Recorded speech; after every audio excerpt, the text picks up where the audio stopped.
extremely upset when the press conference started, but then you kind of came to George's defense a little bit there. Can you kind of tell us what went through your head there? I wasn't that I was coming to his defense. You can tell he's fucked up, and you guys keep asking him the same question. How many times are we going to ask him the same question before he says it? You can do that to me, you know I'll crack.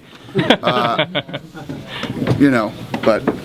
Did you just go talk to him today? I did. What did you talk about? I'm in a better mood now. What happened? Nothing. What's the conversation about? About his problems. Did he change? His problems aren't as bad as he thinks they are. Did he explain to you what the problems are? He did. Are they family related? They're personal problems, Do you think you helped convince him? I don't know. I'm not Dr. Oz or anything, or whatever that guy's name is, but I talked to him. Lorenzo's still in there talking to him. Yeah, we'll get through this. Are you confident that he will come back? I'm confident that he will. Yeah. What's his demeanor like? One of the things about George St-Pierre, one of the things that makes George as great as he is things drive him crazy. Little things drive him nuts. Like the whole obsession thing that he was talking about. He's very much that way, and he's obsessing over something else right now that, might seem like the end of the world, but it's not. Is it related to MMA at all? That's it. I'm done. Do you think that any of that played a part in his performance tonight? That it seemed like he was very overwhelmed at the end, and do you think any of that played into his performance? Talking to him now, it'd be tough to say no, but he got his ass whooped tonight. That's what happened. Whether that was it or that wasn't it, I don't know. But the result was. Just hearing what he said, does it change your position at all on how you feel about, him saying that he wanted to walk? Not whether he won or lost, but, him wanting the time off and all that? Because obviously you were pretty harsh in saying, come on, you don't get you don't. Right. Not harsh. I'm being honest. It's reality. Yeah. It's funny because the guy that asked the NASCAR question, that tonight was one of those things that he should have just bit his tongue and said, hey, this happened, that happened, whatever. Yeah, he probably should have, and he thinks that too. He said, but he just said, I just got my head punched in. Okay, he said I didn't know what round it was. I didn't know the fight was over when it was over. He was hurt badly. He was hurt badly, and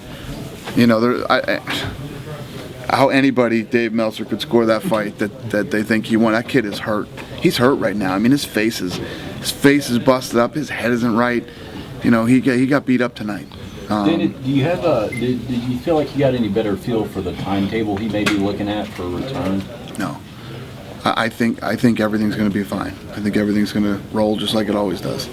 Did anybody have any inkling that George had these things going on in his head? I didn't. I had no idea. Yeah, I didn't know about this till I left the press conference with him, George St-Pierre is one of these guys that I told you guys at the pre-fight. I couldn't say enough good things about George St-Pierre, and even tonight. I think Johnny Hendricks won that fight. I think George St-Pierre got beat up tonight, and I think Johnny won, and that's not George's fault. It's not George's fault that George won. Not. It seems to be similar to like some of the things that Anderson Silva was saying about the pressures of being the champion and us just not getting how difficult that role is. Well, these are pressures. I deal with guys in this company all the time with so much shit that you guys don't even know. These guys all have personal problems and all these other things. How long's George St-Pierre been here? 8, 9 years? This is the first time George St-Pierre has had a problem. But it happens. He's a human being. They're all human beings, and they all get issues sometimes that need to be dealt with, and it's usually me. So the timeline that you talked to him about is within reason that he would come back and face Johnny again, meaning he's not going to be out for a year or something crazy. No, I don't think so. I think he's he's very emotional about some shit that's going on with him right now, and it's really not that bad. But to him it is. To him it's like the end of the world, but he's a mentally strong guy. He's a hard-working guy. He's an honest guy. He's a good guy. He'll get it fixed. He'll get it straightened out.